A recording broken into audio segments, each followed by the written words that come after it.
Salam alaikum wa rahmatullahi ta'ala wa barakatuh. Donc, dans cette séquence, on va parler de la négation d'une proposition.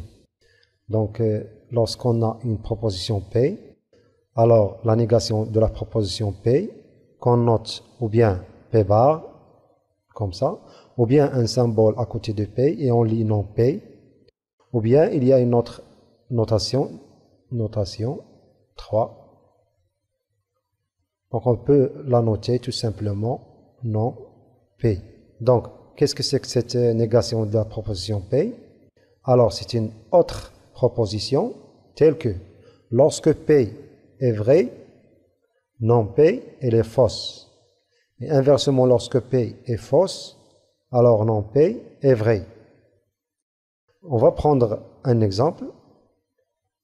Si on a, par exemple, la proposition P est 5 est strictement supérieur à 3. Alors, la proposition P bar, qui est la négation de la proposition P, n'est autre que 5 est inférieur ou égal à 3. Si on prend par exemple une autre proposition Q, 3 est égal à 5. Alors, la négation de Q qui est Q bar, c'est 3 différent de 5. Ici, la proposition P, c'est une proposition évidemment vraie parce que 5 est toujours supérieur strictement à 3.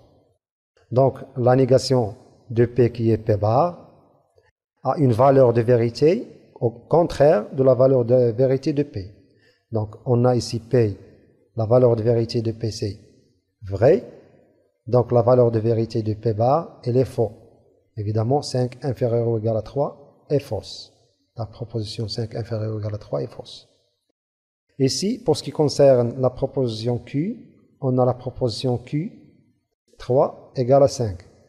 C'est une proposition, évidemment, fausse. Donc, sa négation qui est Q bar est une proposition vraie. 3 est toujours différent de 5.